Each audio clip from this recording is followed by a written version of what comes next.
بسم الله الرحمن الرحيم الحمد لله رب العالمين الحمد لله الذي هدانا لهذا وما كنا لنهتدي لولا أن هدانا الله أشهد أن لا إله إلا الله وحده لا شريك له وأشهد أن محمدا عبده ورسوله اللهم صل على محمد وعلى آل محمد كما صليت على إبراهيم وعلى آل إبراهيم إنك حميد مجيد اللهم بارك على محمد وعلى آل محمد كما باركت على إبراهيم وعلى آل إبراهيم إنك حميد مجيد ورضى اللهم عن الخلفاء الراشدين والصحابة أجمعين ومن تبعهم بإحسان إلى يوم الدين أما بعد والسلام عليكم ورحمة الله وبركاته. Mes sœurs, mes frères, les louanges, les remerciements, les éloges n'appartiennent qu'à Allah, le premier qui n'a pas de début, le dernier qui n'a pas de fin, l'apparent, le dominant sur toute chose, le subtil, le bien informé, le parfait dans son essence, dans ses noms et attributs et dans tous ses actes qui oscillent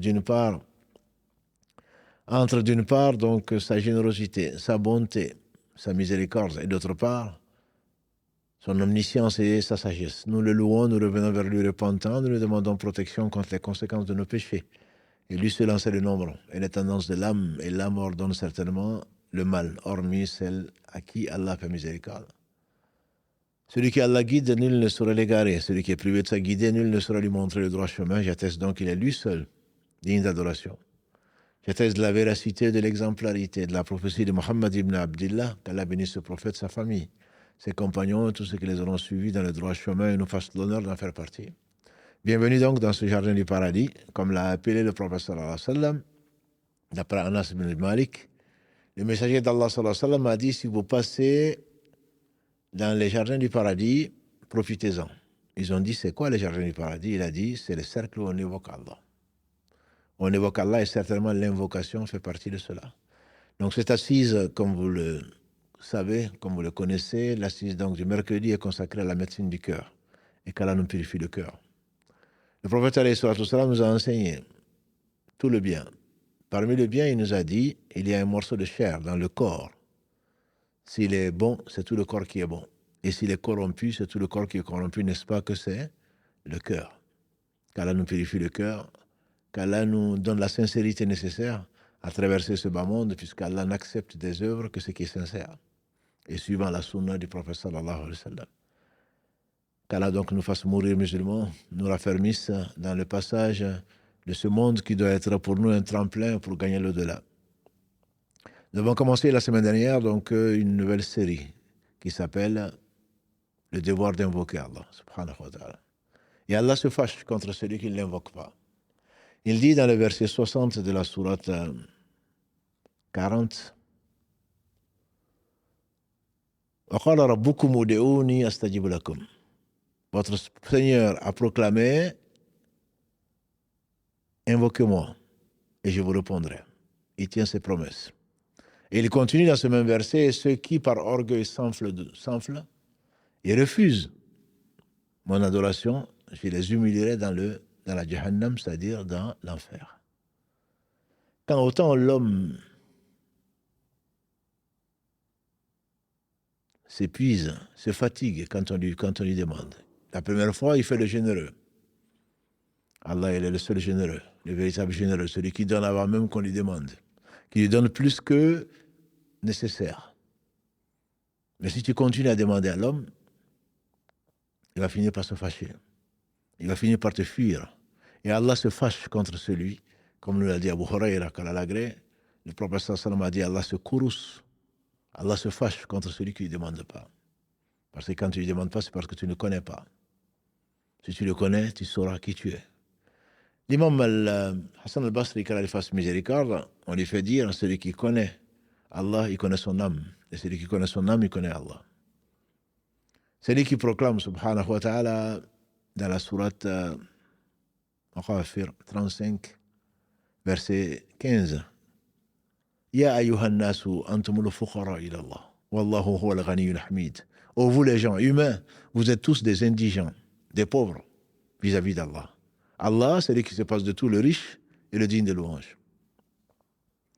Et Abu Huraira rapporte d'après le prophète sallallahu alayhi wa sallam ce qui a été consigné dans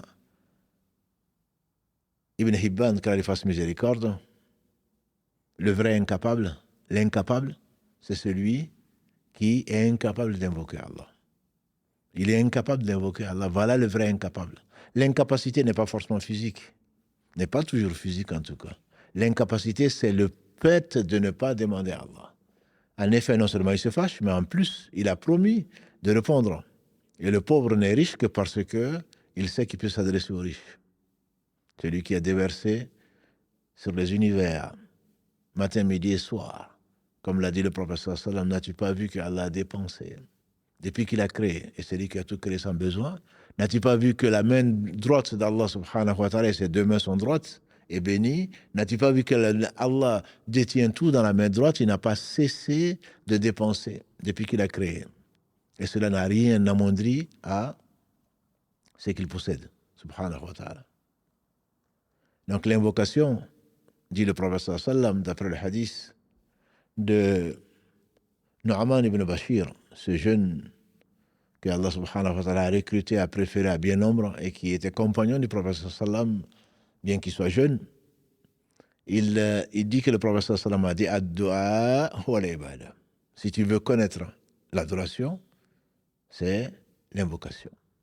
Et la semaine dernière, on a essayé de montrer quelques mérites que les savants ont tirés du Coran et de la Sunna par rapport à l'invocation.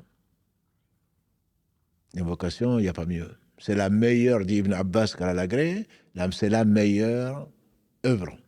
Et on a expliqué en fin de live, la semaine dernière, que tout est relatif. Quand on dit meilleur, ça ne veut pas dire que c'est meilleur que le Coran. Ça ne veut pas dire que c'est meilleur que la prière. Tout a sa place dans l'islam.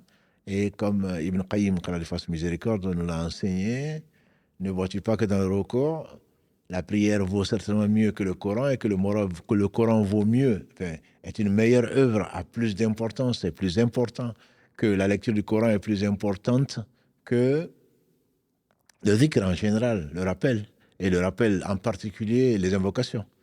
Mais Allah a aimé, par la bouche de son prophète sallam, de dire que dans le recours et dans le soujoud, il a interdit de lire le Coran. Pourtant, c'est sa parole. Par contre, il a aimé que l'on le glorifie. Subhan Rabbi al-Azim, Subhan Rabbi al-Ala. Quand il y a la prosternation, il a aimé, parce que là où on est le plus proche d'Allah, c'est quand on est dans la prosternation et à la fin de la prière après le tashahhud, comme on nous l'a enseigné, et il a préféré le dua, l'invocation, parce que c'est là où on est le plus proche de lui.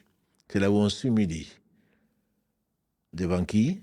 Devant celui à qui appartient tout ce qui est dans les cieux, tout ce qui est sur la terre. Les savants nous disent en réalité que tu dois te décharger de toute possession. Allah nous enseigne Walillahi ma fi samawati wa ma fil ard, entre autres versets 284 de la sourate al-Baqarah, entre autres. Walillahi ma fi samawati wa ma fil ard. Et dans le verset 190 de la sourate 3, Ali Imran, Allah dit Walillahi mulku samawati wal ard. La royauté des cieux et de la terre lui appartiennent. Qu'est-ce qui t'appartient, mon frère? Qu'est-ce qui t'appartient, ma soeur? Rien. Pourquoi nous tenons tant à ce bas monde? Pourquoi nous tenons tant? C'est à moi, c'est à moi. Qu'est-ce qui est à toi, fils d'Adam? Qu'est-ce qui est à toi? Rien. Tout appartient à Allah. C'est pour cela, n'est-ce pas, que quand Allah t'amène, t'éprouve par la perte, ce que tu pensais t'apporter, t'appartenir plutôt, d'un proche, de ce que tu aimes, qu'est-ce que tu dis? Inna lillahi wa inna ilayhi raji'un. Si ça pouvait te servir de leçon, de rappel. Certes, on appartient à Allah et à lui, on revient. Malgré que tu viens de le dire, est-ce que tu as vraiment pensé que tu appartenais à Allah? Alors si tu sais vraiment que tu appartiens à Allah, Allah ne t'a donné ça que comme une amana. Il t'a confié ça, il le reprend. D'ailleurs, qu'Allah bénisse Sulaym, la mère d'Anas ibn Malik,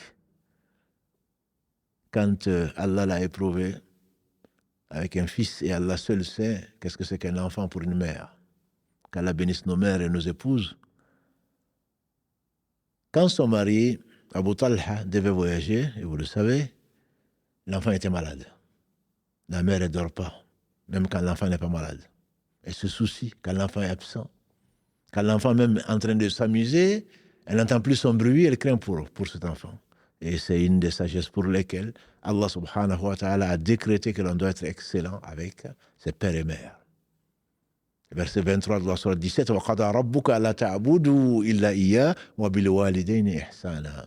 Ton Seigneur a décrété que vous n'adorerez que lui et de l'excellence vis-à-vis de père et mère. Abu Huraira nous rapporte, dans ce qui a été authentifié, un homme est venu trouver le prophète sallallahu alayhi wa sallam, il a demandé à qui je dois le plus de bienveillance. Il a dit ta mère. L'homme a insisté et après, il dit ta mère. Et ensuite, il dit ta mère. Et la quatrième fois, il dit ton père. Sallallahu alayhi wa sallam. Donc cette mère, Sulaym, on peut imaginer sa douleur. L'enfant était malade et Abu Talha est parti en voyage, il est revenu. Il est revenu, il s'est préoccupé de l'enfant, de son état. Et comment il va? Qu'est-ce qu'elle a dit? Qu'Allah la bénisse. Elle dit, il va beaucoup mieux aujourd'hui. Il va beaucoup mieux aujourd'hui. Et elle s'est parée pour son mari. Et ils ont eu des relations conjugales. Le lendemain, qu'est-ce qu'elle lui dit? Vois-tu, Abu Talha, quand quelqu'un te prête quelque chose, te confie quelque chose, ensuite tu te le reprends. Qu'est-ce que tu dirais? Il dit, mais bien sûr, tu le redonnes. Il dit, alors notre enfant, Allah qui nous l'avait confié, l'a repris. Voilà les femmes qui ont accompagné le prophète sallallahu alayhi wa sallam. Voilà les modèles de croyants, pour les hommes comme pour les femmes. Elle a fait son deuil. Elle a su que cet enfant allait mieux. Les enfants des croyants qui sont décédés sont avec Ibrahim alayhi salam au paradis. C'est Ibrahim qui s'en occupe. Elle sait que ce qu'Allah fait, c'est le mieux, même si ça peut faire mal. Mais Allah ne fait que le meilleur. Wallahu ya'lam wa antum la ta'lamun. Souvent, mes frères et sœurs, je reviens sur ce verset 216 de la sourate Al-Baqarah. Allah sait et nous ne savons pas. Ceux qui traitent Allah d'injuste ne connaissent pas Allah. Allah n'est pas injuste. Et Allah subhanahu wa ta'ala a voulu, cet homme qui a été choqué, comme diraient les jeunes aujourd'hui, il a été choqué. Comment se fait-il que ton enfant meurt, tu ne me l'annonces pas, et tu t'embellis, et tu fais comme si de rien n'était? Et même, tu remplis ton devoir conjugal. Il s'est fâché, façon de parler. Il a été voir le prophète sallallahu alayhi wa sallam pour se plaindre. Et le messager d'Allah sallallahu alayhi wa sallam, qui ne parlait pas de lui-même, qu'est-ce qu'il lui a dit? Il a dit, est-ce que vous avez eu une relation conjugale hier soir? Il a dit oui. Il a dit, alors qu'Allah bénisse cette relation. De cette relation est né un jeune frère de Anas qui s'appelle Abdallah. Et on dit qu'Abdallah a eu 10 enfants, tous connaissaient le Coran par cœur. La femme qui a su dominer sa passion, dominer sa douleur, dominer son malheur, entre guillemets, pour un bonheur. Allah lui a donné la récompense. 10 enfants, tous connaissaient, 10 petits-enfants plutôt, tous connaissaient. De Abdallah, Allah a fait descendre 10 enfants qui connaissaient tous le Coran par cœur. Quand on connaît Allah, on ne peut que l'aimer. Quand on connaît Allah, on ne peut que l'aimer. Et c'est lui qui te dit que tout lui appartient. Alors, s'il te choisit pour t'éprouver, et les plus éprouvés ont été les prophètes, alayhim salam, ensuite les gens qui sont de plus en plus proches d'un point de vue foi. Qu'Allah nous accorde leur amour, parce qu'on ne va pas les atteindre, même à la cheville. Ce serait vraiment une prétention. Un bel objectif, certes, objectif noble, mais on ne va pas les atteindre même à la cheville. N'insultez pas mes compagnons, a dit le prophète sallallahu, par celui qui détient mon âme dans sa main. Si vous dépensiez la montagne de Uhud ou une montagne d'or, vous ne pourrez pas équivaloir, dans les chemins d'Allah, cela ne va pas équivaloir à 2 poignées, même une seule poignée d'or que dépenserait l'un de mes compagnons. Mais ce qui nous rassure, ce qui me rassure personnellement, c'est cette parole de Anas ibn Malik, qui dit qu'un bédouin est venu voir le prophète sallallahu alayhi wa sallam, il lui a posé la question, Matassa, à quand la fin du monde? Il a dit, sallallahu alayhi wa sallam, malheureux, la fin du monde c'est une chose qui est grave. Qu'est-ce que tu as préparé? Il dit, je n'ai pas préparé grand-chose, mais j'aime Allah, j'aime son messager. Et le prophète sallallahu alayhi wa sallam lui a dit, l'homme sera avec les gens qu'il aime. Donc Allah nous fasse aimer les gens qu'il aime, subhanahu wa ta'ala, et les œuvres qui rapprochent de ce qu'il aime. Et donc Anas disait, il y a une parole qui plaise, qui a plu tant aux compagnons du prophète sallallahu alayhi wa sallam depuis leur conversion que celui-là. L'homme ira avec les gens qu'il aime. Alors choisis qui tu aimes. Il a dit, moi, Anas. Et Allah sait que Anas, c'est un compagnon noble, il fait partie des jeunes qui ont retenu le plus de hadiths du prophète sallallahu alayhi wa sallam.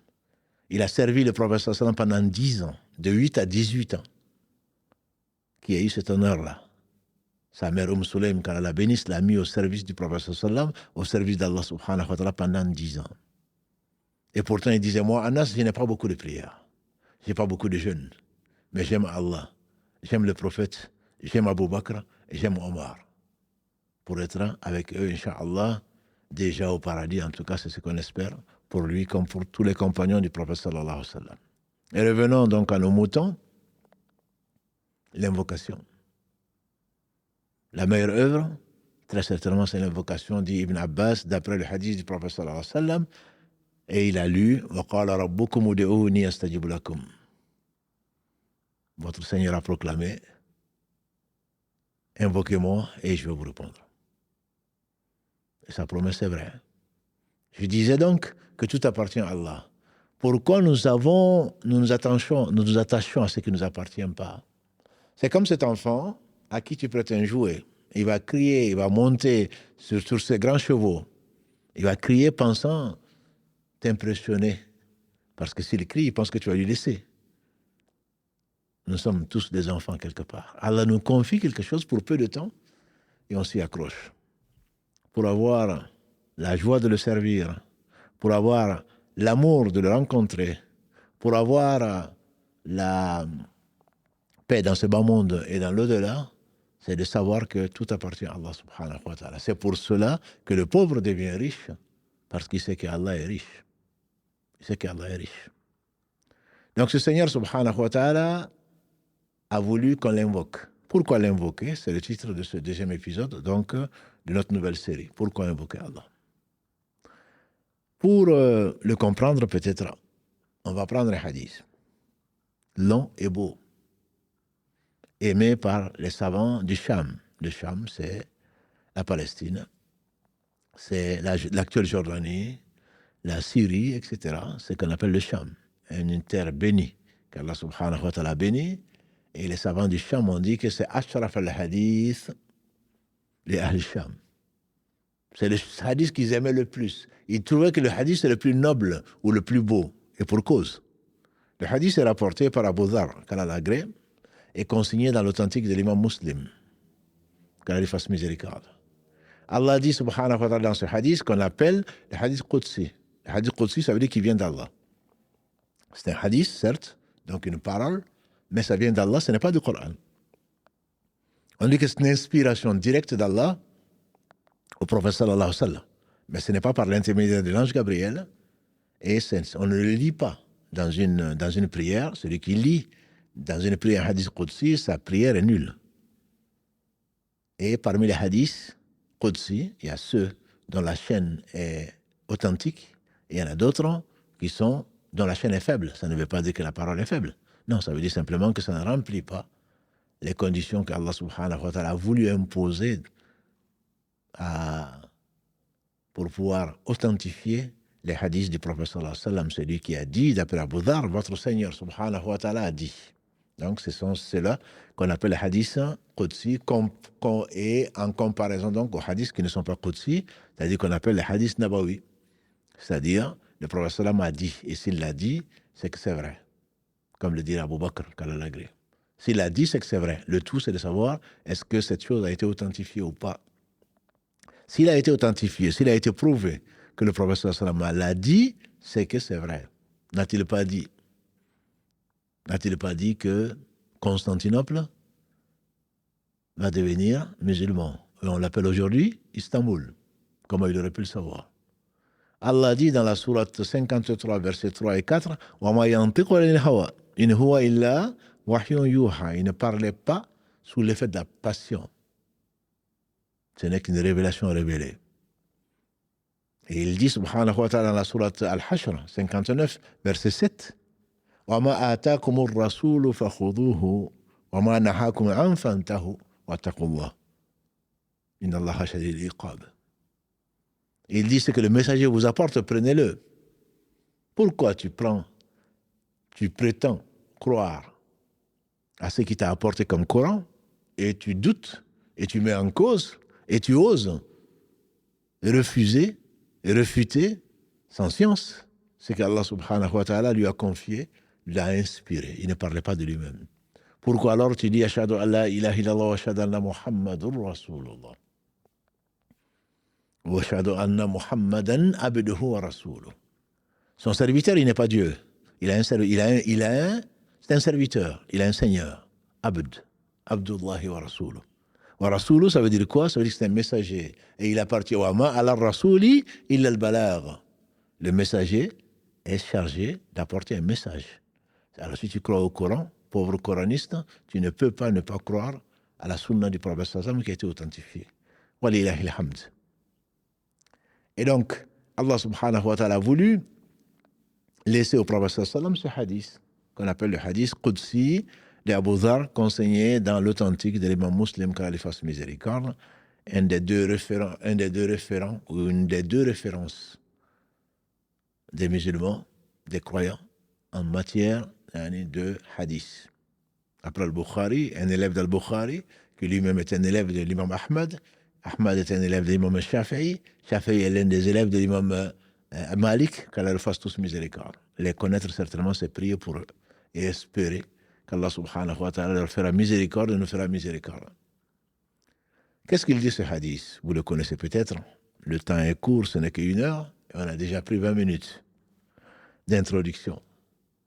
Ce hadith dit, Allah dit subhanahu wa ta'ala, Ya ibadi inni haramtu dhulma ala nafsi waj'altuhu ya ibadi inni haramtu dhulma ala nafsi waj'altuhu muharrama bainakum ou comme qala sallallahu alayhi wa sallam Ya ibadi inni haramtu dhulma ala nafsi. Ô mes serviteurs, je me suis interdit l'injustice et je vous la rends interdite entre vous. Celui qui veut vérifier le hadith dans les termes de Abu Dharr, il peut aller dans les 40 Nawawi, c'est le hadith numéro 24. Il a été commenté par beaucoup de savants contemporains en particulier. Aujourd'hui, je vais me baser sur les commentaires du Cheikh Saadi, car il fasse miséricorde, d'un de ses élèves, Cheikh Uthaymin, que les contemporains connaissent, et également du Cheikh Abdel Mohsin Abbad, qui est encore vivant, qui est le père d'Abzrak al-Badr, qu'Allah le préserve et préserve tous nos savants vivants et fasse miséricorde aux ceux qui nous ont précédés. Ya ibadi inni haramtu dhulma ala nafsi wa ja'altuhu bainakum muharrama fala tadhalamu. Voilà le terme, le premier, le début du hadith. Oh, mes serviteurs, je me suis interdit l'injustice. Je vous la rends interdite entre vous et ne vous faites pas injustice.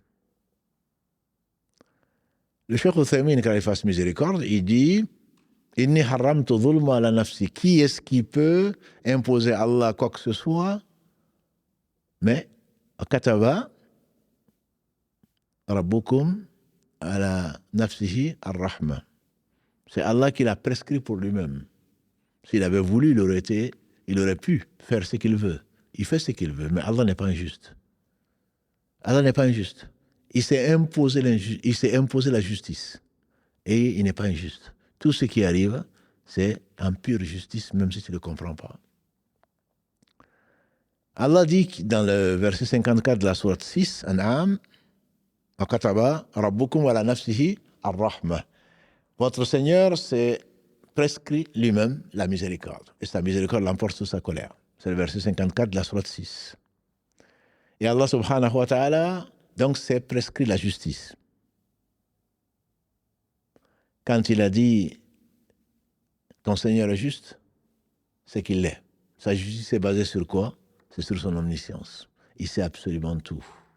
Qu'est-ce que l'injustice? L'injustice, c'est de mettre une chose à un endroit qui n'est pas la sienne, qui n'est pas le sien.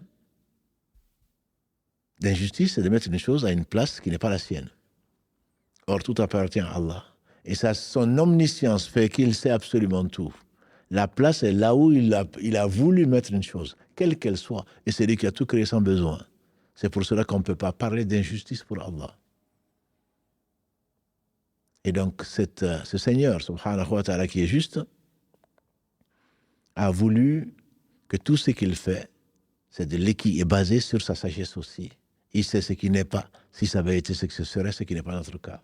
Et quand la sagesse a été donnée à quelqu'un, il a su donner un très grand bien. On dit que le sage assis voit ce que le non-sage ne voit pas debout. Parce qu'il voit les conséquences. Et le proverbe ne dit-il pas, si jeunesse savait et si vieillesse pouvait. Ça vient souvent avec la vieillesse, avec l'expérience. Quant aux jeunes fougueux, ils ont l'énergie, mais ils n'ont pas la sagesse qui l'accompagne. Et donc cette sagesse, Allah le dit, c'est lui qui l'affirme. Celui à qui la sagesse a été donnée, il a su donner un très grand bien. Vérifiez dans la sourate Al-Baqarah, verset 269. Cette sagesse, donc, Allah subhanahu wa ta'ala a donné à qui il veut. Et cette sagesse t'empêche d'être injuste. Et le seul vraiment juste, c'est Allah subhanahu wa ta'ala, puisque sa justice est parfaite. Et contrairement à la nôtre. C'est pour cela que les juges, parmi les juges, il y a 2 qui iront en enfer. Il y a un seul qui sera sauvé, un juge sur 3. Celui qui s'est efforcé de juger d'après la vérité qui a été révélée, il ira au paradis. Allah va lui pardonner ses erreurs. Et quand celui qui a suivi ses passions, il aura ce qu'il aura mérité. À moins qu'il revienne vers Allah repentant grâce à Allah. Et donc Allah s'est interdit l'injustice. L'injustice, il nous l'a rendue interdite. L'injustice est de 3 formes. Disent les savants, l'injustice vis-à-vis d'Allah subhanahu wa ta'ala. Allah dit dans la sourate 31, Luqman, verset 12, وَلَقَدْ آتَيْنَا لُقْمَانَ الْحِكْمَةَ أَنِ اشْكُرْ لِلَّهِ وَمَنْ يَشْكُرُ فَإِنَّمَا يَشْكُرُ لِنَفْسِهِ وَمَنْ كَفَرَ فَإِنَّ اللَّهَ غَنِيٌّ حَمِيدٌ. On a donné la sagesse à Luqman. Quelle c'est que cette sagesse? De remercier Allah. Celui qui remercie, c'est pour lui-même. Quant à celui qui est ingrat, ici, on kafara, c'est celui qui est ingrat, celui qui refuse de remercier Allah, qui sache qu'Allah, il est le Ghani, comme on l'a vu tout à l'heure, le riche, l'indépendant, et Al-Hamid, le digne de louange. Au Ghani Hamid, Allah est à la fois riche et à la fois digne de louange. وإذ قال لقمان لابنه, dans le verset 13 qui suit, وإذ قال لقمان لابنه وهو يعظه, quand Luqman donne ce conseil à son fils, tout en étant bienveillant, وهو يعظه يا بني لا تشرك بالله إن الشرك لظلم عظيم. Oh mon cher fils, n'associe rien à Allah, parce que le shirk, c'est une injustice énorme. Et le prophète alayhi salatu wassalam, d'après ce qui a été rapporté par Abu Bakr, radiallahu anhu, le prophète sallam a dit, est-ce que vous connaissez les kaba'ir, les plus grands péchés? Ou ne vous informerai-je pas des grands péchés? Ils ont dit, Bala ya Rasulallah, certainement. Il a dit, le fait d'associer à Allah. C'est le seul péché que Allah ne pardonne pas à celui qui meurt dans cet état. Inna Allaha la yaghfir an yushraka bihi wa yaghfiru ma duna dhalika liman yasha. Sourate 4, verset 48, Sourate 4, verset 116. Allah ne pardonne pas qu'on lui associe quoi que ce soit. En dehors de ça, il pardonne à qui il veut. Donc cette injustice, Allah ne la pardonne pas. C'est lui qui t'a créé, c'est lui qui a pourvu à tous tes besoins. Ses bienfaits et tous les bienfaits viennent de lui. C'est lui qui le dit sur la 16, verset 78. Vous n'avez pas un bienfait. Et les bienfaits cachés sont bien plus nombreux que les bienfaits apparents. Tout bienfait. Je pense aux biologistes, je pense aux mathématiciens, je pense aux scientifiques, je pense à ceux qui pensent avoir découvert l'univers ou découvert tout simplement les règles comme disent la nature. Ne voulant pas dire les règles que Allah a imprimées dans la nature, on se rend compte qu'une cellule peut devenir cancéreuse pour qu'elle ne devienne pas, parce qu'Allah a créé l'inhibition de contact. Les cellules seraient montées, et c'est pour cela que quand cette inhibition est levée, on va se retrouver avec un bouton qui peut être soit bénin, soit malin. On a besoin d'ions, de potassium comme de calcium. Tout ça, on peut l'avoir dans les analyses biologiques, mais on ne s'en rend pas compte. Que s'il y en a un peu plus, un peu moins, c'est une maladie. C'est de l'anormalité. Et Allah est généreux. qu'Allah nous pardonne. On ne le remerciera jamais assez. On ne le remerciera jamais assez. Le fait de respirer, demander à ceux qui utilisent les appareils, ou qui manquent un peu d'oxygène, c'est la vie. Sans cela, tu ne vis pas. Le fait de voir, demande à un aveugle comment il va t'acheter cette capacité. Et toi, tu le vois. Et tu abuses même. Tu regardes même ce qu'il ne faut pas regarder. Le fait de manger, il y a des gens qui sont perfusés. Mais de tout point de vue, tu ne peux pas. Comme il le dit, subhanahu wa ta'ala,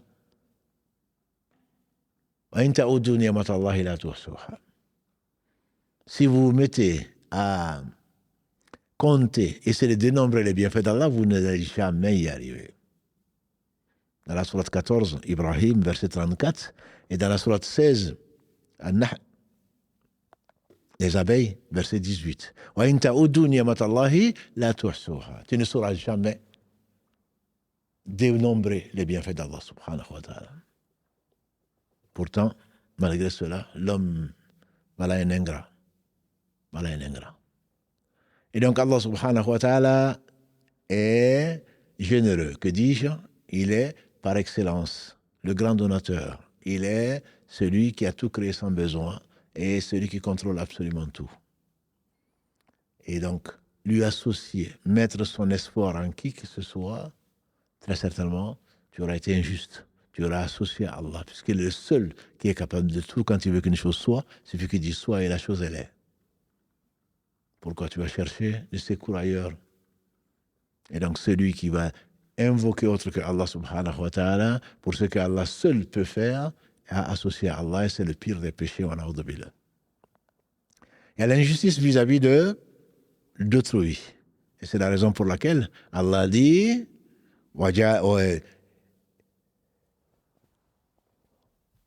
Inni haramtu dhulma ala nafsi wa jazu bainakum muharrama fala tadhalamu. Je me suis interdit l'injustice, je vous ai rendu interdite entre vous et ne vous faites pas injustice. Pourquoi? Parce que c'est Allah a donné à tout un chacun des droits qu'il faut respecter, ma sœur. Des droits qu'il faut respecter, mon frère. Musulmans, non-musulmans, les animaux, les djinns, tout le monde, Allah a donné à chacun des droits. C'est pour cela que tu ne peux pas castrer le chat, parce que tu veux un confort. C'est pour cela que tu ne peux pas enfermer ton chat. J'ai dit même le chat. Le professeur nous a informé qu'une dame est en enfer à cause du fait qu'elle a séquestré la chatte. Non seulement elle n'a pas donné à manger, à boire, elle a privé de la liberté qui a conduit donc à la mort de la chatte et elle est en enfer à cause de cela. Le droit de qui que ce soit, le droit de quoi que ce soit, doit être respecté. Parce que c'est Allah qui a défini les droits et les devoirs.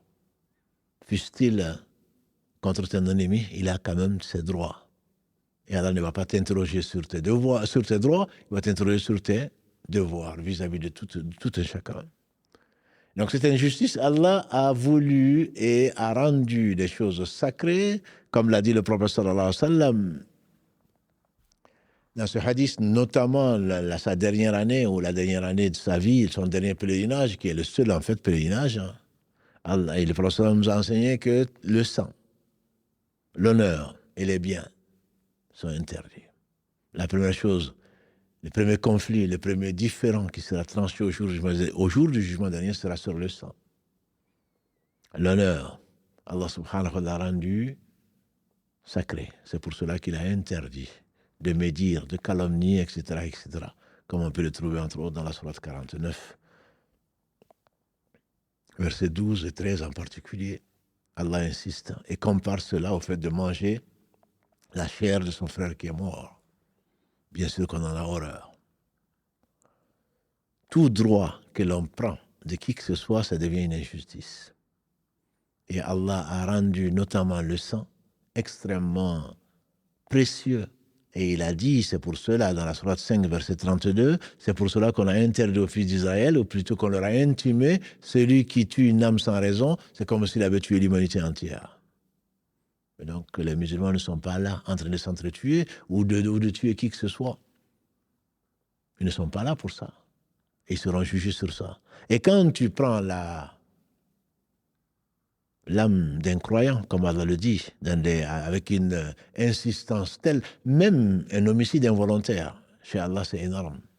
Même un homicide involontaire. Si tu veux t'en rendre compte, lis les versets 92 et 93 de la sourate 4 ans, An-Nisa, la sourate les femmes. Souvent, je la cite avec la sourate 16. Tellement d'enseignements dans ce Coran, notamment dans ces deux sourates. 92, 93 de la sourate 4, Allah insiste sur le fait que celui qui fait un homicide involontaire d'un croyant,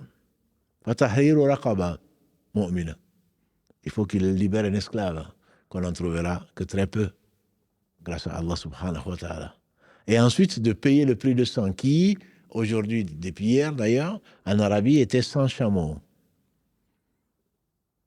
Et celui est à la fin, comme Allah le dit, si c'est même avec un peuple qui n'est pas, avec qui vous avez un traité, et c'est pas un peuple de musulmans, lui, les croyants, Allah spécifie les conditions jusqu'à ce que celui qui ne peut pas payer le prix de sang se doit de jeûner 2 mois consécutifs.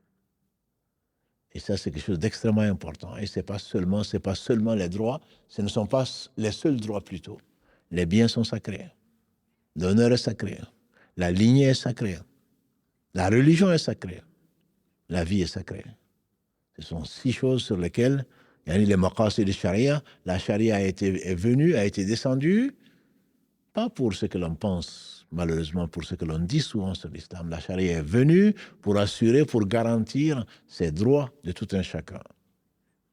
Et ça devient l'injustice. Atadruna man al-muflis, a dit le prophète sallam, ce qui a été rapporté par l'imam Muslim. Est-ce que vous connaissez l'insolvable? Ils ont dit l'insolvable parmi nous, c'est celui qui n'a pas de dirham, il n'a pas de mata, il n'a pas d'argent et puis il n'a rien. Il n'a pas de maison, il n'a pas de chevaux, il n'a pas de bestiaux.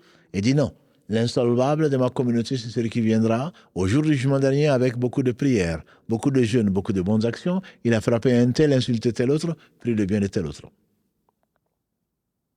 Alors, on va prendre de ses prières, de son jeûne, du reste, et on va le donner aux gens qui ont été injustement traités.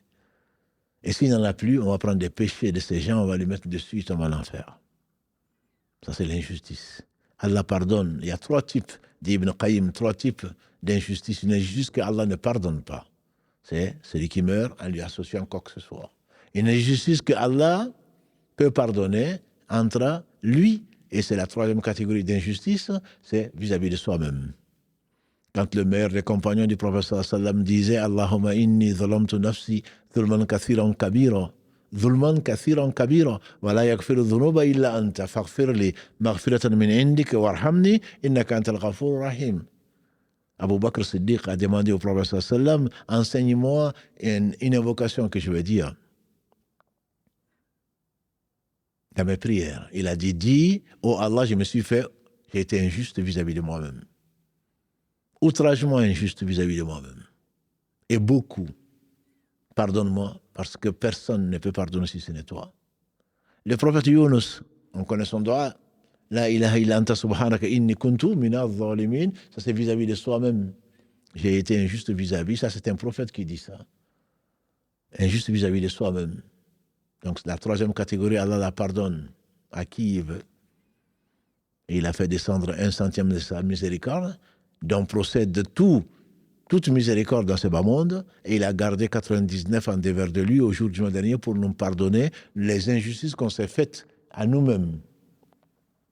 Quant à l'injustice qu'Allah ne pardonne pas, sans la régler, c'est celle que tu as vis-à-vis de ton épouse, vis-à-vis de ton voisin, vis-à-vis de ton époux, vis-à-vis de ton enfant, vis-à-vis de qui que ce soit, et dont on ne sait pas, donc on n'a pas réparé. Ça, si j'insiste dessus, c'est parce qu'on est injuste. Nous sommes tous injustes. Si Abu Bakr dit qu'il est injuste, que dira alors de nous? Si Omar dit que j'aurais dépensé le ciel, j'aurais dépensé la terre et tout ce qu'elle contient, si j'en avais les moyens, avant de rencontrer mon Seigneur, contre son châtiment. Si Aïcha, notre mère, disait j'aurais préféré ne pas avoir existé avant de rencontrer mon Seigneur parce qu'il les redoutait, parce qu'il les connaissait. Subhanahu wa ta'ala. Donc il faut vraiment faire l'examen de conscience et se focaliser sur son cœur et ses œuvres plutôt que de regarder, comme on le fait dire à Jésus, la paille dans l'œil du voisin et laissant donc la poutre qui est dans notre œil. On regarde souvent ce qui ne va pas chez les autres. On ne voit pas vraiment ce qui ne va pas chez nous. Bref, Allah dit subhanahu wa ta'ala dans ce très beau hadith, et le temps déjà est compté, et je m'en excuse, ce qui nous amène dans notre sujet, pourquoi invoquer Allah. Allah dit, ô mes serviteurs, ya ibadi, vous êtes tous égarés, sauf celui que je guide, demandez-moi la guider, je vais vous guider. La guider, disent les savants, est de 4 types. Je ne vais pas rentrer dans les détails aujourd'hui. C'est ce qui, naturellement, Allah guide, que ce soit l'oiseau, que ce soit la fourmi, que ce soit l'abeille, que ce soit qui que ce soit, les instincts vers ce qui lui est utile.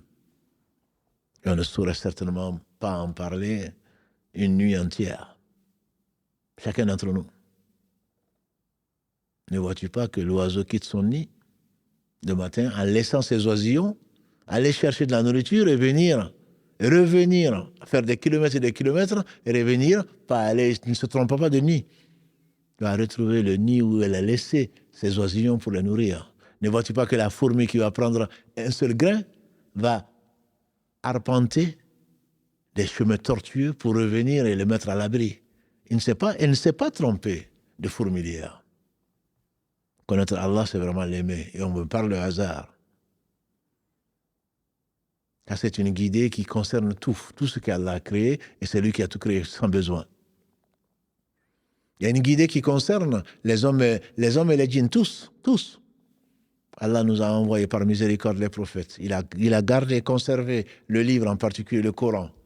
Surat 15, verset 9, Inna nahnu nazzalna dhikra wa inna lahu lahafidhun. C'est nous qui avons fait descendre le rappel, le Coran, c'est nous qui nous chargeons de le garder.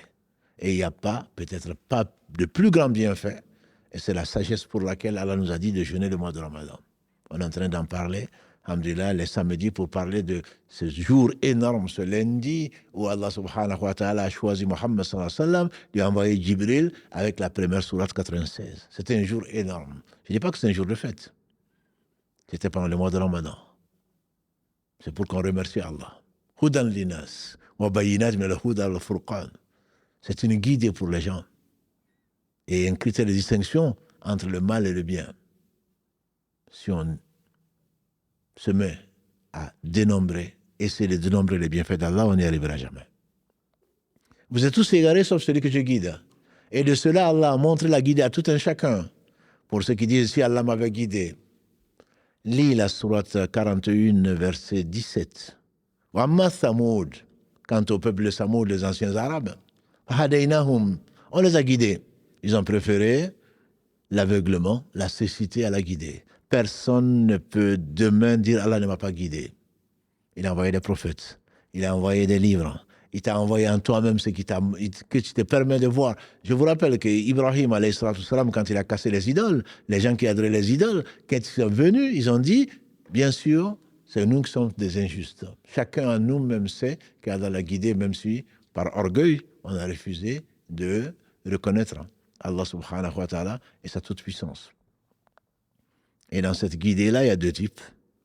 Al-Hidayat, Al-Irshad, c'est ce que viennent montrer les prophètes. C'est ce à quoi Allah fait allusion dans la sourate Al-Baqarah, verset 185. Shahru Ramadan alladhi unzila fihi al-Qur'an, hudan linnas wa bayinat min al-huda wal furqan. C'est pendant le mois de Ramadan que le Coran a été révélé pour guider les gens. Ça, c'est ce qu'Irshad, montrer le chemin. Voici ce qu'Allah aime. Voici ce qu'Allah n'aime pas. Et voilà les conséquences de vos actes. Et qui est Allah? Tout ceci, c'est Allah qui guide tout un chacun, homme et djinn, vers le droit chemin. Mais pour pouvoir l'emprunter, ça ne dépend qu'Allah. Le prophète alayhi salatu salam n'a pas de pouvoir dans ça. Guider qui il veut, il aurait souhaité. Il a même souhaité qu'au moins son oncle soit guidé. Allah lui a révélé le verset 56 de la sourate 28. Al-Qasas, il lui dit quoi? Innaka la tahdi man ahbabt, walakin Allah yahdi man yasha. C'est pas toi qui guide, qui tu aimes, c'est Allah qui guide qui il veut. Ça, c'est at-tawfiq. La réussite de la guidée, la foi, Allah la donne à qui il veut. Il en prive qui il veut, après avoir guidé tout un chacun. Allah est juste. Allah est juste. Et donc cette guidée, demandez-moi de vous guider, je vais vous guider. Sans guider où tu vas, sans guider dans cette vie, Ne parlons pas de l'au-delà. C'est peut-être une des sagesses pour lesquelles Allah demande aux adultes, en tout cas, aux pubères, de prier. Et il a imposé de réciter 17 fois par jour, minimum, dans les rak'ah, 17 fois par jour, Ihdina Sirat al-Mustaqim. C'est la plus grande, c'est la meilleure des invocations, l'invocation la plus précieuse. Guide-nous dans le droit chemin. Il détaille ensuite, Sirat al-Ladhina an'amta alayhim, le chemin de ce que ce que tu as comblé de tes bienfaits, non pas de ceux qui ont encouru colère, ni des égarés. 17 fois par jour, on demande à Allah. Les savants ont expliqué peut-être pourquoi. Parce que tu es un peu guidé, tu aimes encore plus de guider. Mais la guidée, elle peut même aller dans l'inspiration. Moussa, alayhi salatu wassalam, quand il a causé un homicide involontaire et que la cour de Pharaon l'a poursuivi et le cherchait pour le tuer, qu'un homme est venu l'avertir, dans la sourate 28 encore, verset 22, il a demandé à Allah subhanahu wa ta'ala de le guider. De le guider. Et il a été à Madian. Il n'y a pas de hasard, c'est là où il a rencontré son futur beau-père, où il s'est marié, et il est revenu à son retour qu'Allah l'a guidé vers le feu, et Allah s'est manifesté à lui, subhanahu wa ta'ala, il a choisi comme prophète. Il n'y a pas de hasard. Même cette guidée-là, cette inspiration vient d'Allah subhanahu wa ta'ala. Et la guidée vers le bien, et certainement vient d'Allah subhanahu wa ta'ala. Et donc, cette guidée, demandez-moi de vous guider, je vais vous guider. C'est une miséricorde d'Allah, c'est une demande d'Allah, c'est une promesse d'Allah. Vous êtes tous égarés. Allah ne dit-il pas au prophète sallallahu alayhi wa sallam, Allam yajidaka yatiman fa'awa wa wajadaka dhallan fahada. On t'a trouvé orphelin et on t'a mis à l'abri, on t'a trouvé égaré et on t'a guidé. Et donc, demandons la guidée, on la demande où? Surtout dans la prière, surtout dans la Fatiha, avec la sincérité nécessaire. Vous êtes tous égarés. Allah nous avertit, on est tous égarés. Sauf celui que je guide, demandez-moi la guider. Et il n'y a pas mieux que la guider. Autrement, Allah nous aurait incité à demander autre chose. On ne se fatigue pas de demander la guidée à Allah. Celui qui est guidé, disait le prophète, Man yahdihillahu fahuwa al-muhtad, wa man yudlil fala hadiya lahu. Celui qui est privé de cette guidée, celui qui est égaré, il n'a personne pour le guider. Pour aller assez rapidement, il dit, subhanahu wa ta'ala, après avoir parlé du plus important qui est le cœur, la guidée du cœur, il dit, subhanahu wa ta'ala, ô mes serviteurs, ya ibadi, vous êtes tous affamés, sauf celui que je nourris. Demandez-moi de vous nourrir, je vais vous nourrir. On pense, effectivement, qu'on peut se nourrir sans Allah. Si Allah ne te permettait pas d'avaler, de mettre tout un appareil pour que tu arrives à profiter de ce qui contient la nourriture. Et prenez la sourate 56, Al-Waqi'. Sourate Al-Waqi'. Dans les versets 65 à 69, Allah nous interroge. Afara'aytum, voyez-vous ce que vous mangez, ce que vous buvez. Et si Allah avait voulu même qu'il n'y ait pas d'eau, que l'eau devienne saumâtre, que l'eau devienne salée, et s'il y avait les cultures, s'il n'y en avait pas, qu'est-ce qu'on aurait fait? L'eau qui descend, on a vu des inondations au Sahel et ailleurs, et même en Espagne assez récemment, en Europe partout. Si Allah n'avait pas voulu que l'eau traverse et qu'il y ait un réservoir qu'on appelle nappe phréatique, si l'eau était restée, on aurait des inondations, les pieds dans l'eau, que dis-je, le cou dans l'eau. Allah a voulu que la terre l'absorbe, tout en laissant une partie qui devient des fleuves et des rivières, et une autre partie qui va dans les mers. Sans cela, qu'est-ce que tu vas devenir? De toutes choses vivantes, Allah a créé toutes choses vivantes à partir de l'eau. Et cette demande qu'on doit demander à Allah, même sa nourriture journalière. Mais le Cheikh Saadi, quand il fasse miséricorde, il insiste sur une chose, tirée du Coran. Allah dit dans la sourate 7, Al-A'raf, verset 96, si les gens de la cité, Ahl-Qura, s'ils avaient cru, très certainement on leur aurait ouvert les richesses des cieux et de la terre. Il a dit aux gens du livre, dans la sourate 5 en particulier, versets 65 et 66, Allah dit aux gens du livre, si les gens du livre avaient cru, Allah leur aurait ouvert pareillement, leur aurait déversé. Ils auraient eu au-dessus d'eux, en dessous d'eux, tout ce dont ils avaient besoin. Ça veut dire qu'il ne suffit pas de demander à Allah, également il faut être pieux. Sinon, ça ne va pas te servir. Ça ne va pas te servir. L'abondance ne va pas te servir. Vous êtes tous donc affamés, sauf celui à qui je donne à manger, demandez-moi. Parce qu'Allah aime qu'on lui demande. Allah aime être invoqué alors qu'il n'a besoin de rien. Il dit, mes serviteurs, vous êtes tous nus, sauf celui que j'habille. Demandez-moi donc de vous habiller, je vous habillerai.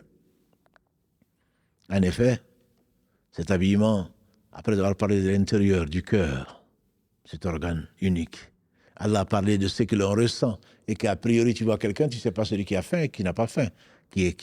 Allah se charge de l'intérieur. Comme de l'extérieur, tu t'embellis avec ces vêtements que Satan a voulu t'enlever comme il a enlevé à ton père et ta mère, notamment dans la sourate Araf, sourate 7. Allah nous narre le récit de la fausse promesse, le mensonge de Satan qui a abusé et que nos pères et mères, Adam et Ève, y ont cru. Sourate 7, versets 26 et 27, leur nudité leur est parue. Et ils se sont précipités sur les feuilles du paradis pour cacher leur nudité. C'est naturel. Tu n'as pas vu, disait le Cheikh Saadi, que les animaux naissent déjà couverts. Il n'y a que l'homme qui naît comme ça, sans poils, à part les cheveux. Il naît comme ça. Et Allah a voulu, par pudeur, lui enseigner comment se couvrir. Et quand il a désobéi à Allah, Adam alayhi salam et son épouse, Allah a laissé voir ce qui est la cause de leur perte. La désobéissance à Allah amène donc une nudité, même si elle n'est pas forcément physique, une nudité. Et c'est pour cela que les prophètes, alayhi salam, de ce qu'ils ont enseigné à leur peuple, tous, disait le prophète sallam, c'est que si tu n'as pas de pudeur, fais ce que tu veux. Mais le meilleur vêtement, c'est la piété, comme dit Allah subhanahu wa ta'ala. C'est la piété. Après le libas, at-taqwa. Oh, mes serviteurs, vous êtes tous nus, sauf celui que j'habille. Demandez-moi là, l'habillement, je vous l'accorder, je vais vous habiller. Oh, mes serviteurs, dit Allah subhanahu wa ta'ala, si vous aviez le cœur aussi pur que le plus pur d'entre vous, et on pense à l'ange Gabriel, alayhi salam, l'interlocuteur, celui à qui Allah, le messager qu'Allah a choisi pour envoyer sa révélation à tous les prophètes sans exception. Ô mes serviteurs, si vous aviez le cœur aussi pur que le plus pur d'entre vous, cela n'augmenterait rien à mon royaume. Et c'est l'une des choses les plus importantes que l'homme doit avoir en tête. Il y a 3 ou 4 choses qui viennent certifier ton besoin absolu d'Allah. Il faut savoir qu'Allah n'a pas besoin de toi. Allah n'a pas besoin de toi. Allah est celui qui se passe de tout. C'est lui qui se passe de tout. Allah dit, entre autres, on l'a vu tout à l'heure, dans le verset 12 de la sourate Luqman, وَلَقَدْ آتَيْنَا لُقْمَانَ الْحِكْمَةَ أَنِ اشْكُرْ لِلَّهِ وَمَنْ يَشْكُرْ فَإِنَّمَا يَشْكُرُ لِنَفْسِهِ وَمَنْ كَفَرَ فَإِنَّ اللَّهَ غَنِيٌّ حَمِيدٌ. Et celui qui est mécréant ou celui qui est plutôt ingrat, Allah se passe de tout. Al-Ghani, le riche. Al-Hamid, digne de louange. Allah dit dans la sourate 39, verset 7, إن تكفروا فإن الله غني عنكم ولا يرضى لعباده الكفر. Si vous êtes ingrat, Allah n'aime pas l'ingratitude. وإن تشكروا, Allah dit وإن تكفروا فإن الله غني عنكم ولا يرضى لعباده الكفر. وإن تشكروا يرضه لكم. Et quand vous le remerciez, Allah l'accepte de vous et l'agrée de vous. Dans la sourate Ibrahim, sourate 14, verset 7 et verset 8, وَيَتَأَذَّنَ رَبُّكُمْ لَإِنْ شَكَرْتُمْ لَأَزِيدَنَّكُمْ وَلَإِنْ كَفَرْتُمْ إِنَّ عَذَابِي لَشَدِيدٌ. Allah dit dans la bouche de Moussa, quand ton Seigneur proclame, si vous me remerciez, je vous en rajoute. Mais si vous êtes ingrat, Allah va vous châtier. وَقَالَ مُوسَى إن تكفروا ومن في الأرض جميعا فإن الله لغني حميد. Et Moussa a proclamé, alayhi salatu wassalam, Moïse, وقال موسى إن تكفروا, si vous êtes ingrat, Allah subhanahu wa ta'ala se passe de tout, de vous, et comme il se passe de tout. Et donc, Allah, il est celui qui se passe de tout. Et si Allah accepte nos œuvres, c'est uniquement par miséricorde. C'est pour cela que le prophète sallallahu alayhi wa sallam dit, moi, je ne sais pas ce qu'Allah va faire de moi. Il disait, Ya muqallib al-qulub, thabit qalbi ala dinik.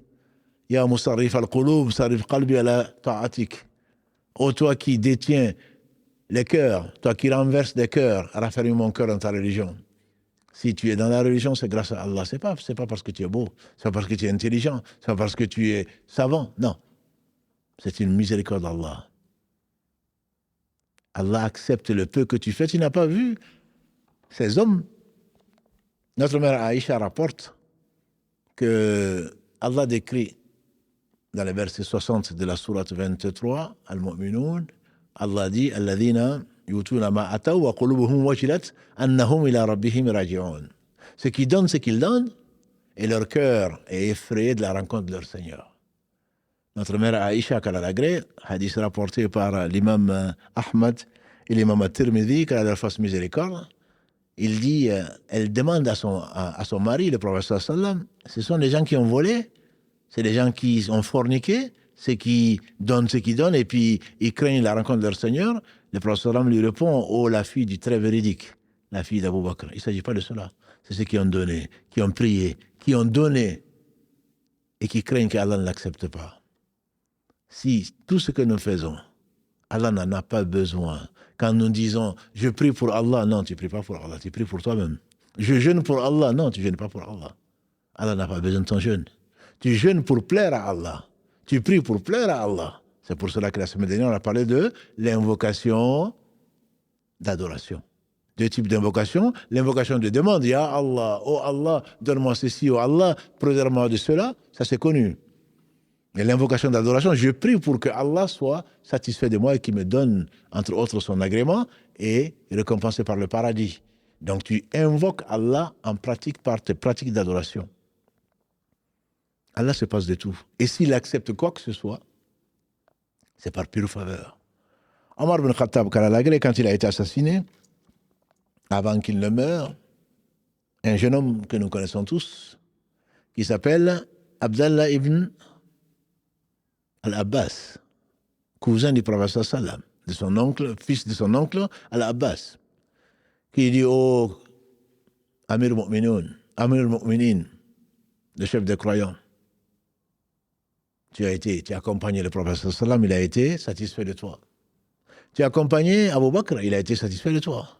Tu as gouverné cette nation et les gens ont été satisfaits de toi. Il a dit,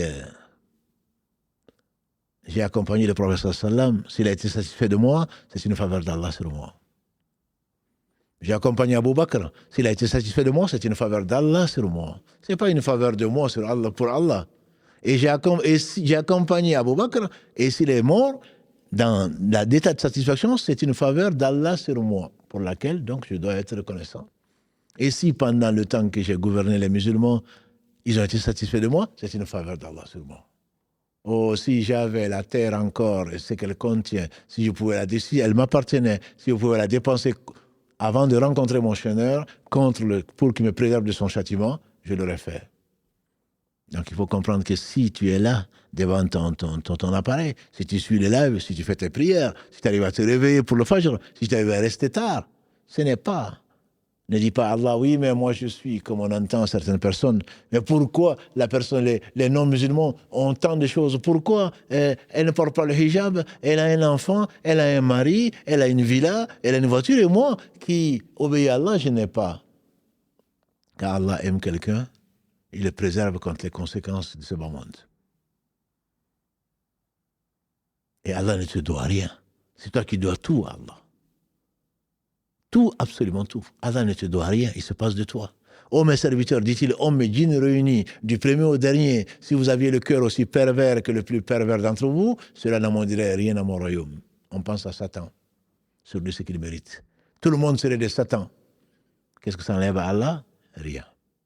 Ô mes serviteurs, du djinns et hommes réunis, si vous vous réunissiez sur une portion de terre, tous dans la même partie de la terre, et que chacun demande ce qu'il demande, qui me demande, et que je donne à chacun que je donne à chacun ce qu'il demande, cela n'amoindrait rien à ce que je possède. Pas plus que une aiguille trempée dans l'eau de la mer va diminuer le volume. Subhanallah. Si Allah ne t'a pas donné, c'est pas parce qu'il ne peut pas. C'est pas parce qu'il n'est pas généreux. C'est pas parce qu'il n'est pas riche. Si Allah ne t'a pas donné, c'est pour ton bien. Parce que ce monde et ce qu'il contient, qu'est-ce que ça représente, ce Dieu? Ce monde et ce qu'il contient, a dit le prophète sallam, si ça valait le poids de l'aile d'un moustique, Allah n'en aurait pas fait profiter un non-croyant un seul instant. Le monde et ce qu'il contient. Tu as vu des gens partir au cimetière avec le monde ou avec leur richesse? Tu as vu des gens enterrés avec leur compte en banque? Non, c'est plutôt les héritiers qui sont en train de se battre en justice. 3 choses accompagnent le mort, a dit le prophète sallam. Sa famille, ses biens, ses œuvres. 2 retournent. Sa famille, ses biens, et ne reste avec lui que ses œuvres. Alors œuvrons. Et c'est la fin du hadith Qudsi. Ô mes serviteurs, que celui qui trouve du bien remercie Allah. Et celui qui trouve autre chose, qui n'en veut qu'à lui-même. Donc il faut œuvrer. Il faut œuvrer, tu ne peux pas te passer d'Allah, disaient les gens sages, le temps d'un clin d'œil. Tu ne peux pas te passer d'Allah le temps d'un clin d'œil. Si Allah t'abandonne à toi-même, et c'est d'ailleurs un des doigts du prophète sallam, Ya Allah, ne me laisse pas à moi-même le temps d'un clin d'œil. Taraf al-ayn. Le temps d'un clin d'œil. Si Allah t'a abandonné, tu es perdu. Et donc, si tu n'invoques pas ce Seigneur, subhanahu wa ta'ala, il va se fâcher contre toi.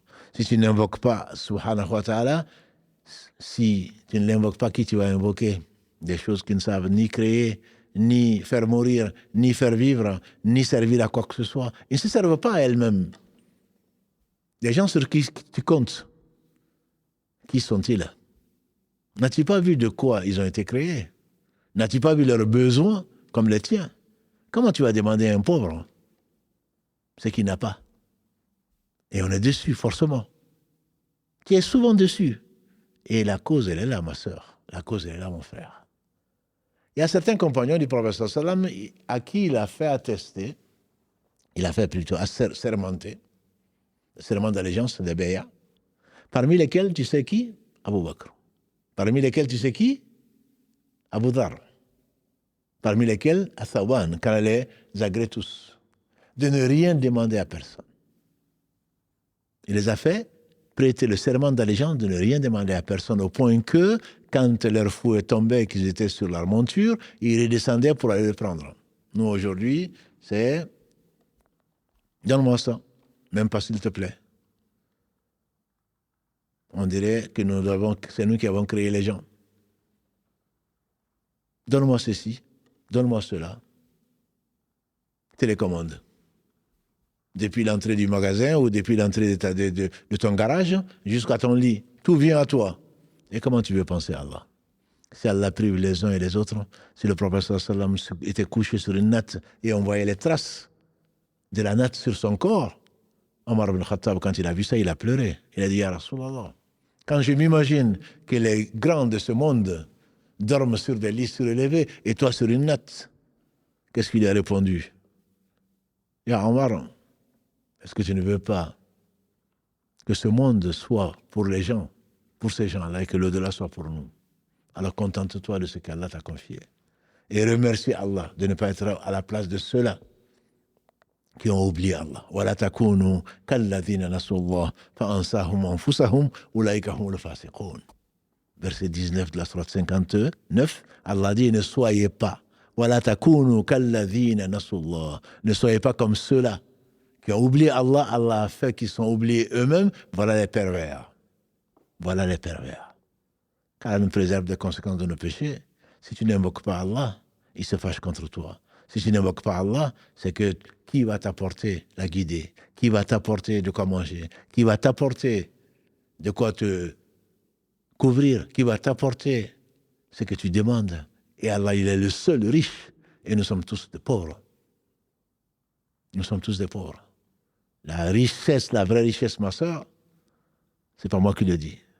C'est le meilleur des hommes, sallallahu alayhi wa sallam. Il dit la vraie richesse, c'est la richesse du cœur. Voilà les riches. La vraie richesse, c'est la richesse du cœur. Tout appartient à Allah et tu n'as pas à t'accrocher à ces choses matérielles que tu vas de toute façon laisser. Tu n'as pas à les demander, tu n'as pas à espérer d'autre qu'Allah. Le prophète l'enseigne à qui? À un jeune qu'on dit qu'il avait 14-15 ans. Ce même cousin, Abdallah ibn Abbas. Quand tu demandes, demande à Allah.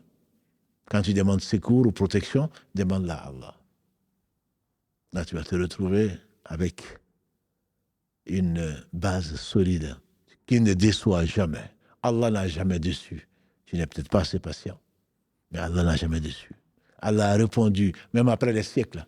N'as-tu pas vu, on a déjà vu, verset 126 et quelques, et suivant, 127 de la sourate Al-Baqarah, Ibrahim qui construit la maison, qui demande à Allah d'envoyer à ce peuple un prophète issu d'eux, qui va les purifier, qui va les enseigner la sagesse et le livre. Allah envoie ça après, je dirais presque des millénaires, des siècles et des siècles. Si on dit qu'Ibrahim était né en Chaldée au 19e siècle, 19 siècles plutôt avant Jésus, et que Mohammed sallallahu alayhi wa sallam est né, qu'on estime en 570 de l'ère grégorienne, donc il y a au moins 2 siècles. Allah n'a pas oublié, Allah n'oublie pas. C'est toi qui es pressé, c'est toi qui n'es pas patient. Personne n'a invoqué Allah sans qu'Allah ne réponde. En tant que musulman, a dit le prophète sallallahu alayhi wa sallam. Personne n'a invoqué Allah si Allah ne lui répond au moins 2 façons, dans une version 3 façons. Sans que la demande ne soit pas quelque chose un péché ou de couper le lien de parenté, le lien de sang. Soit Allah te le donne, soit Allah te donne l'équivalent, soit Allah te le garde. Ou Allah t'enlève un mal équivalent qui t'était destiné. Voilà notre Seigneur, le seul qu'il faut invoquer, voilà pourquoi peut-être l'invocation c'est vraiment l'adoration.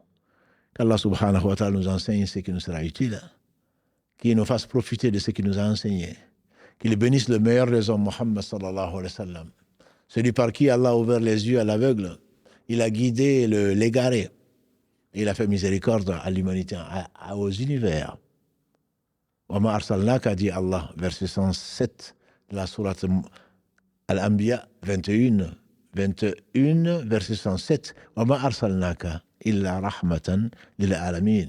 On t'a envoyé, ya Muhammad, comme miséricorde pour qui? Pas pour les croyants seulement, pour les univers.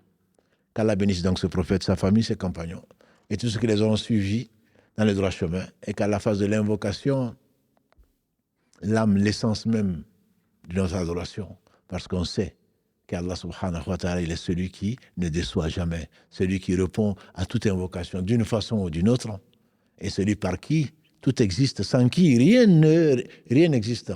Rien n'existera sans Allah. Qu'on l'invoque ou qu'on ne l'invoque pas, Allah donne. Il est Al-Wahhab. Il est Al-Karim. Il est Al-Jawad. Et ce trésor à Allah, walillahi khaza'inu samawati wal ard. Les trésors des cieux et de la terre lui appartiennent. Subhanahu wa ta'ala.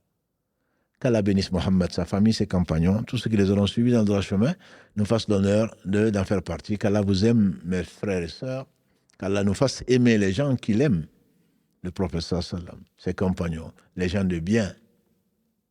Et quelle belle compagnie, comme Allah le dit, subhanahu wa ta'ala. Qu'Allah nous accorde une bonne fin. Après nous avoir fait traverser ce monde sans se perdre. Qu'Allah fasse miséricorde à ceux qui nous ont dévancés. Et que quand on les rejoindra, ce sera le meilleur de nos jours. Et donc notre prochain rendez-vous, Inch'Allah, ce sera samedi pour parler de qui? Pour parler du joyau de la prophétie de Mohammed sallallahu alayhi wa sallam, une partie de sa vie, ô combien belle, ô combien exemplaire. Subhanakallahumma wa bihamdika, ashhadu an la ilaha illa anta, astaghfiruka wa atubu ilayk. سبحان ربك رب العزة عما يصفون والسلام على المرسلين والحمد لله رب العالمين والسلام عليكم ورحمة الله وبركاته.